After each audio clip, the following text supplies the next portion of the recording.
जैसा कि आप सभी को पता है, अभी एसएसओ के रिक्रूटमेंट पोर्टल पर डॉक्यूमेंट अपलोड जरूरी कर दिए गए हैं। अगर हम वो डॉक्यूमेंट अपलोड नहीं करते हैं तो हम किसी भी वैकेंसी का फॉर्म भी नहीं भर सकते। तो चलिए आज की वीडियो में कंप्लीट डिटेल में जानते हैं कि आपको 10th की और 12th की मार्कशीट वहां पर ऑनलाइन कैसे अटैच करनी है। आपको वहां पर डॉक्यूमेंट ऑनलाइन अपलोड करने पड़ते हैं और ऑफलाइन भी, आप मैनुअली भी अपलोड कर सकते हैं। तो दोनों प्रोसेस आज की वीडियो में देखेंगे। साथ में 10th और 12th की मार्कशीट अपलोड करने में इनरोलमेंट की समस्या आ रही है तो उसके बारे में भी बात करेंगे कि आपको इनरोलमेंट नंबर कैसे निकालने हैं। तो चलिए कंप्लीट डिटेल में समझते हैं कि आप 10th 12th graduation post graduation सभी मार्कशीट वहां पर ऑनलाइन कैसे अपलोड कर सकते हैं, कैसे वेरीफाई कर सकते हैं, ताकि जब भी आप बाद में फॉर्म भरे तो आपको कोई दिक्कत ना आए। ये काम बेहद जरूरी है, तो वीडियो को ध्यान से देखिए ताकि आपसे कोई भी गलती ना हो और आगे चलकर आपको कोई भी दिक्कत ना आए। तो चलिए शुरू करते हैं। सबसे पहले एसएसओ को लॉगिन करके जैसे आप रिक्रूटमेंट पोर्टल पर आएंगे तो हो सकता है आपको ओटीआर अपडेट करने के लिए बोला जाए। तो ओटीआर अपडेट कैसे करना है उस पर हमने कंप्लीट वीडियो बना रखा है। वीडियो का लिंक डिस्क्रिप्शन पार्ट में दे दूंगा, वो देखकर आप बहुत ही आसानी से अपना ओटीआर अपडेट कर सकते हैं। एक बार ओटीआर अपडेट करने के बाद आपके सामने कुछ इस तरह का इंटरफेस आ जाएगा। अब यहां पर आपको डॉक्यूमेंट डिटेल्स का एक ऑप्शन दिखाई देगा, इस पर क्लिक करना है। उसके बाद चेकबॉक्स पे क्लिक करेंगे, सबमिट पे क्लिक करेंगे। अब यहां पर डॉक्यूमेंट वेरीफाई करने के लिए डिजिलॉकर का एक्सेस मांगा जा रहा है, हम कैंसिल करते हैं। और यहां पर आप देख सकते हैं हमें यहां पर डॉक्यूमेंट अपलोड करने का ऑप्शन दिया गया है। आप चाहें तो डॉक्यूमेंट मैन्युअली अपलोड कर सकते हैं, लेकिन जहां तक आपको 10th 12th और जितना डॉक्यूमेंट हो सके वो आपको ऑनलाइन ही यहां पर अटैच करना है। तो चलिए हम ऑनलाइन अटैच करते हैं। तो हम दोबारा से यहां पर आते हैं और एक एक डॉक्यूमेंट आपको ऑनलाइन कैसे अटैच करना है वो बताता हूं। तो इस पे दोबारा से हम क्लिक करेंगे। इस बार हम चेकबॉक्स पे क्लिक करेंगे, सबमिट पे क्लिक करेंगे। डिजिलॉकर का एक्सेस मांगा जा रहा है, हम इस पे क्लिक कर देते हैं। अब यहां पर आपको जो भी डिजिलॉकर की आपकी आईडी है, मोबाइल नंबर जो भी है वो दर्ज कर दीजिए। अगर आपने आईडी नहीं बना रखी तो साइन अप पे क्लिक करेंगे, मोबाइल नंबर दर्ज करेंगे, ओटीपी देंगे। बेसिक डिटेल यहां पर नाम, डीओबी, जेंडर और ये यूजर नेम वगैरह सेट करके आप आईडी बना सकते हैं। बहुत ही आसान सा प्रोसेस है। बाकी अगर आपने अपना अपार आईडी एबीसी कार्ड बनाया है तो आपके पास ये आईडी ऑलरेडी होगी। तो यहां पर आप साइन अप कर लीजिए। यहां पर आप अपने मोबाइल नंबर से कर सकते हैं, यूजर नेम से लॉगिन कर सकते हैं और अदर में आधार कार्ड यहां पर सेलेक्ट करके आधार नंबर दर्ज करके भी साइन इन कर सकते हैं। बहुत सारे तरीके हैं। तो चलिए मैं यहां पर आधार नंबर दर्ज करता हूं, चेकबॉक्स पे क्लिक करता हूं और यहां पर साइन इन कर लेता हूं। आपके नंबर पर ओटीपी आएगा, वो ओटीपी यहां पर आप दर्ज करेंगे और साइन इन पे क्लिक करेंगे। तो चलिए मैं यहां पर ओटीपी दर्ज कर देता हूं। यहां पर अब आपको ध्यान से देखना है कि आपको 10th और 12th की मार्कशीट कैसे अटैच करनी है।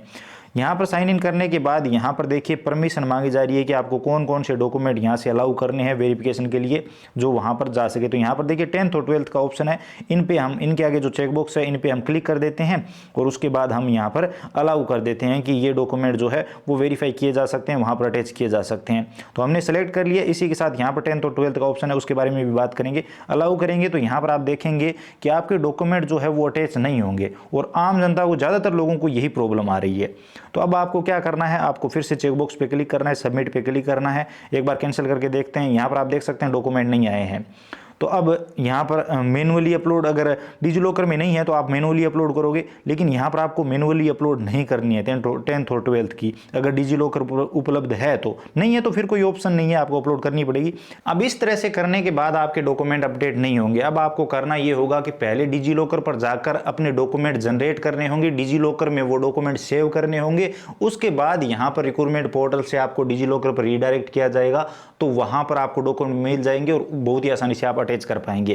तो इसके लिए पहले आपको डिजिलॉकर पर जाना होगा डायरेक्ट और वहां पर डॉक्यूमेंट आपको जनरेट करने होंगे। जो भी डॉक्यूमेंट वहां पर ऑनलाइन मौजूद है, जो मौजूद नहीं है वो तो आप मैनुअली रिक्रूटमेंट पोर्टल पर अपलोड करेंगे ही। तो चलिए वो प्रोसेस भी देखते हैं कि डिजिलॉकर में आप अपने डॉक्यूमेंट कैसे जनरेट कर सकते हैं। तो अब डिजिलॉकर से डॉक्यूमेंट जनरेट करने के लिए गूगल पर डिजिलॉकर लिख के सर्च करेंगे। सबसे ऊपर आपको वेबसाइट मिल जाएगी, इस पर क्लिक करेंगे। यहाँ पर लॉगिन और रजिस्टर का ऑप्शन है, इस पर क्लिक करेंगे और यहाँ पर आप लॉगिन कर लेंगे। जैसा कि मैंने आपको बताया बहुत सारे तरीके हैं। यहाँ पर आप मोबाइल नंबर, आधार नंबर जैसे चाहें आप लॉगिन कर सकते हैं, आधार का भी ऑप्शन है।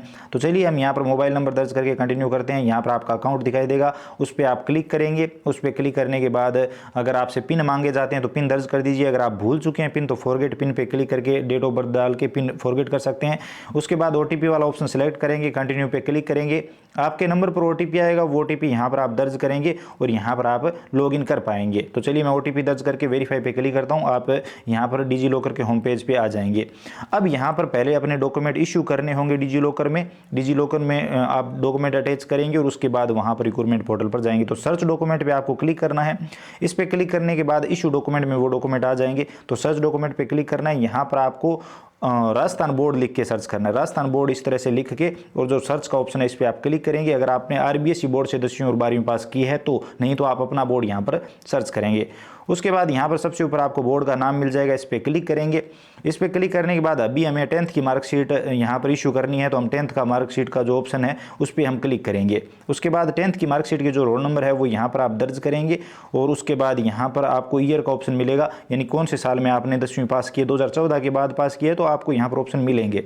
तो यहाँ पर वो दर्ज करके गेट डॉक्यूमेंट पे आप क्लिक करेंगे और उसके बाद यहाँ पर आपकी 10th की मार्कशीट इशू हो जाएगी। देखिए 10th की मार्कशीट आ चुकी है, इसे आप ओपन करके भी देख सकते हैं। तो इस तरह से आपने 10th की मार्कशीट इशू कर ली। ठीक इसी तरह से आपको 12th की मार्कशीट भी इशू करनी है। सर्च डॉक्यूमेंट में जाएंगे, फिर से बोर्ड का नाम लिख के सर्च करेंगे, राजस्थान बोर्ड लिख के सर्च करेंगे, बोर्ड का नाम आ जाएगा, इस पर क्लिक करेंगे। उसके बाद 12th का ऑप्शन इस बार सेलेक्ट करेंगे और उसी तरीके से रोल नंबर दर्ज करेंगे, कौन से साल में आपने पास किए, नाम वगैरह आपका डिजिलॉकर में से ऑटोमेटिक आ जाएगा। गेट डॉक्यूमेंट पे क्लिक करेंगे और यहाँ पर आप देखेंगे कि आपकी 12th की मार्कशीट भी इशू हो चुकी है। तो इस तरह से ये दोनों डॉक्यूमेंट इशू हो चुके हैं। अब डिजिलॉकर का काम कंप्लीट। अब आपको रिक्रूटमेंट पोर्टल पर जाना है, फिर से डॉक्यूमेंट डिटेल पे जाना है और अब आपको वही प्रोसेस फॉलो करना है जो हमने पहले किया। चेकबॉक्स पे क्लिक करेंगे, सबमिट पे क्लिक करेंगे। अब जो डिजिलॉकर का एक्सेस यहाँ पर मांगा जा रहा है, एक्सेस देंगे और उसी तरीके से यहाँ पर डिजिलॉकर को आप लॉग इन कर लेंगे। तो यहाँ पर डिजिलॉकर के लिए हम आधार का ऑप्शन सेलेक्ट करते हैं, आधार नंबर दर्ज करेंगे और यहाँ पर हम साइन इन करते हैं। साइन इन करने के बाद OTP देंगे और यहाँ पर फिर से वही परमिशन आपसे मांगी जाएगी। तो इस बार आपको ध्यान रखना है, यहाँ पर व्यू ऑल पे क्लिक करना है और यहाँ पर आपको देखिए 10th और 12th का 2 ऑप्शन यहाँ पर दिखाई दे रहे हैं और 2 नीचे। तो यहाँ पर जो आपने डॉक्यूमेंट इशू किए हैं डिजिलॉकर में वो ये वाले नहीं है बल्कि ये वाले हैं। देखिए 10th की मार्कशीट के आगे कुछ नंबर भी लिखे हैं और 12th की मार्कशीट के आगे भी नंबर लिखे हैं। तो जो डॉक्यूमेंट इशू होंगे वो यहाँ पर दिखाई देंगे, ऊपर वाले नहीं है। नीचे जो यहाँ पर 2 ऑप्शन है ये इनके आगे जो सही चेकबॉक्स है इन पे आपको क्लिक कर देना है। दोनों पे मैं क्लिक कर देता हूँ। यहाँ पर ध्यान से इनके आगे जो चेकबॉक्स है उन्हीं पे क्लिक करना है। आप चाहें तो नीचे से काउंट करके देख सकते हैं कि कितने नंबर पर है और उस हिसाब से इनके आगे जो चेकबॉक्स है, जैसे 12th के आगे ये है, 10th के आगे ये है, इन पे क्लिक करेंगे और उसके बाद अलाउ कर देंगे। हमें 10th और 12th की मार्कशीट वेरीफाई करनी है, वहाँ पर अटैच करनी है, तो हमने चेकबॉक्स पे क्लिक किया, अलाउ किया। तो यहाँ पर आप देख सकते हैं मार्कशीट आ चुकी है। अब यहाँ पर आप रेगुलर थे, प्राइवेट थे, वो यहाँ पर आप बताएंगे। तो यहाँ पर एग्जामिनेशन टाइप यहाँ पर हम रेगुलर सेलेक्ट कर लेते हैं। बाकी डिटेल ऑटोमेटिक आ चुकी है। इनरोलमेंट नंबर यहाँ पर आपको दर्ज करने हैं।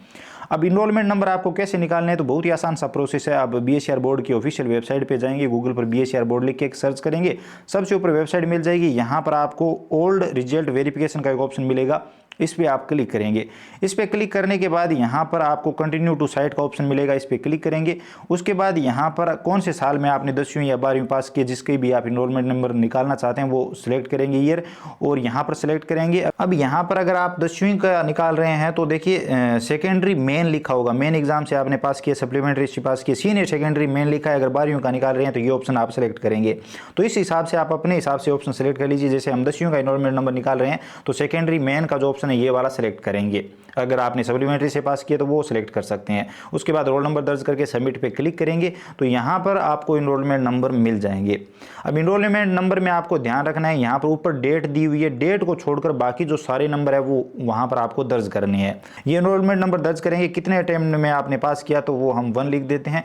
उसके बाद इसी तरह से आप 12th की डिटेल देंगे। 12th में आपके पास सब्जेक्ट्स में कौन सा था, आर्ट था, कॉमर्स था, जो भी था वो यहाँ पर आप सिलेक्ट कर लीजिए। साइंस था, सब्जेक्ट ग्रुप कौन सा था तो वो यहाँ पर आप सिलेक्ट कर लीजिए। सब्जेक्ट डिटेल आप सिलेक्ट कर लीजिए, आपके पास कौन कौन से सब्जेक्ट थे तो तीनों सब्जेक्ट यहाँ पर आप सिलेक्ट कर लीजिए। जो भी सब्जेक्ट आपके पास 12th में थे तो वो यहाँ पर ऑप्शन है, तो सारे आप देख लीजिए और आपने जो सब्जेक्ट ग्रुप सेलेक्ट किया होगा उसी के अनुसार यहाँ पर आपको सब्जेक्ट दिखाई देंगे तो वो सिलेक्ट कर लीजिए। टाइप ऑफ एग्जामिनेशन में आप रेगुलर थे तो यहाँ पर, या प्राइवेट आपने किया तो वो सिलेक्ट कर लेंगे। उसके बाद इनरोलमेंट नंबर जैसा कि मैंने आपको बताया उसी तरह से निकाल कर यहाँ पर आप दर्ज कर देंगे। तो कंप्लीट इनरोलमेंट नंबर आप दर्ज कर दीजिए। उसके बाद कितने अटेम्प्ट में पास की तो वो यहाँ पर आप लिखेंगे, 1 हम लिख देते हैं। उसके बाद सेव डिटेल पे क्लिक कर देंगे तो यहाँ पर आपकी 10वीं की और 12वीं की जो मार्कशीट है वो ऑनलाइन अटैच हो जाएगी, सेव हो जाएगी। यहाँ पर आप देख सकते हैं मार्कशीट जो है सेव हो चुकी है और यहाँ पर आपकी मार्कशीट की कंप्लीट डिटेल भी दिखाई देगी। जो आपने ऑनलाइन मार्कशीट अटैच की है उनकी PDF भी यहाँ पर ऑटोमेटिक लग जाती है, आपको कुछ भी करने की जरूरत नहीं है। अब जिन लोगों की मार्कशीट ऑनलाइन नहीं मिलती है, 2014 से पहले उन्होंने 10वीं या 12वीं की है तो उन लोगों की मार्कशीट डिजिलॉकर पर नहीं मिलेगी, या फिर 2022 वालों की भी नहीं मिल रही है तो उन लोगों को मैनुअली अपनी मार्कशीट यहाँ पर अपलोड करनी होगी। तो उसका क्या प्रोसेस है तो चलिए वो भी बता देता हूँ। यहाँ पर एड एजुकेशन डिटेल का ऑप्शन, इस पर क्लिक करेंगे। यहाँ पर आप जो भी मार्कशीट अपलोड कर रहे हैं, जिसकी डिटेल दे रहे हैं वो सिलेक्ट करेंगे। हमने graduation qualification level graduation level चुन लिया। उसके बाद यहाँ पर हम सब्जेक्ट समूह चुनेंगे तो क्वालिफिकेशन डिटेल में बैचलर ऑफ आर्ट यानी BA हमने सेलेक्ट कर लिया। उसके बाद कौन सी यूनिवर्सिटी से हमने BA किया है तो वो हम यहाँ पर सेलेक्ट कर लेंगे। तो यूनिवर्सिटी सर्च भी कर सकते हैं आप। तो हम यहाँ पर महाराजा गंगा यूनिवर्सिटी सर्च कर लेते हैं और ये सिलेक्ट कर लिया। उसके बाद यहाँ पर आप बताएंगे कि सब्जेक्ट ग्रुप कौन सा था, तो आर्ट्स थी हमारे पास, तो वो आप अपने हिसाब से यहाँ पर सिलेक्ट कर लेंगे। चलिए मैं यहाँ पर आर्ट्स सेलेक्ट कर लेता हूँ। आप कॉमर्स साइंस आपके पास जो भी था वो सिलेक्ट कर लीजिए। उसके बाद सब्जेक्ट यहाँ पर आप चुनाव कर लीजिए। यहाँ पर अगर आपके पास आर्ट्स थी और हिंदी लिटरेचर था तो यहाँ पर हिंदी लिटरेचर का ऑप्शन दिखाई नहीं दे रहा है, सिर्फ हिंदी का ऑप्शन आ रहा है अभी तो वही आप सिलेक्ट कर लीजिए और उस हिसाब से यहाँ पर आपके जो भी सब्जेक्ट है वो यहाँ पर आप सिलेक्ट कर लीजिए। चलिए मैं एक एक करके सभी सिलेक्ट कर लेता हूँ और आप अपने हिसाब से यहाँ पर सिलेक्ट कर लीजिए। इसी तरह से अगर आपकी मार्कशीट 10वीं की मार्कशीट नहीं मिलती है डिजी लॉकर पर, 12वीं की नहीं मिलती है, तो वो यहाँ पर आप अटैच करेंगे अपने हिसाब से, मैनुअली अटैच करेंगे।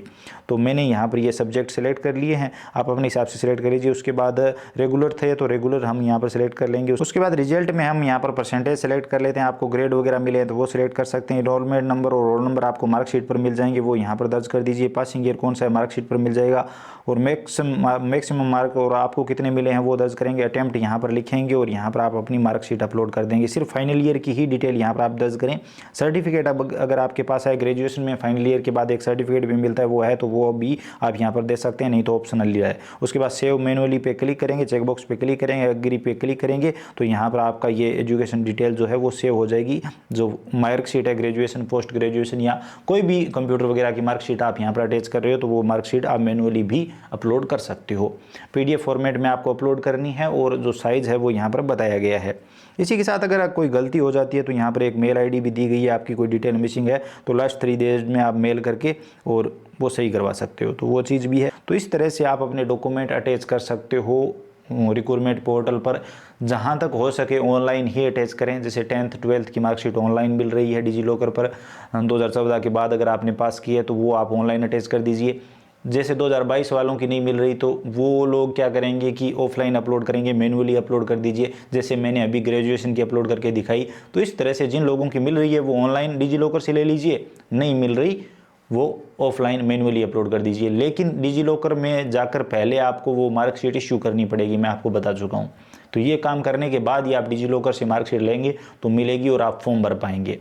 आप कोई भी फॉर्म भरने से पहले ये काम कर लीजिए ताकि फॉर्म में आपको बाद में दिक्कत ना आए। आप समझ गए होंगे। तो अभी इस तरह से ग्रेजुएशन के साथ साथ आप चाहें तो पोस्ट ग्रेजुएशन और बाकी डिप्लोमा वगैरह की सभी मार्कशीट आप अपलोड कर सकते हैं। जो भी डॉक्यूमेंट आपको ऑनलाइन मिल जाते हैं डिजी लॉकर पर उन्हें आप ऑनलाइन अटैच कर लीजिए और जो डॉक्यूमेंट ऑनलाइन नहीं मिलते आपके पास मौजूद है उन्हें आप मैनुअली अपलोड कर दीजिए, ऑफलाइन अपलोड कर दीजिए। और उसके बाद आप फॉर्म भरेंगे तो सारी डिटेल जो आपके डॉक्यूमेंट की डिटेल है वो आपको भरनी नहीं पड़ेगी, ऑटोमेटिक आएगी। यही सिस्टम अब किया जा रहा है। एक बार आप ये काम कर लेंगे, हो सकता है अभी आपको थोड़ा सा मुश्किल लगे लेकिन बाद में जब आप फॉर्म भरेंगे किसी भी वैकेंसी का तो चुटकियों में आप वो काम कर सकेंगे, वो फॉर्म भर सकेंगे। तो अभी फटाफट कर लीजिए डॉक्यूमेंट अपलोड। फिर भी अगर आपको कोई दिक्कत आती है, मैंने कोशिश की है कि सारे कन्फ्यूजन आपके क्लियर हो, फिर भी अगर आपको कोई समस्या आ रही है तो आप कमेंट सेक्शन में बता सकते हैं।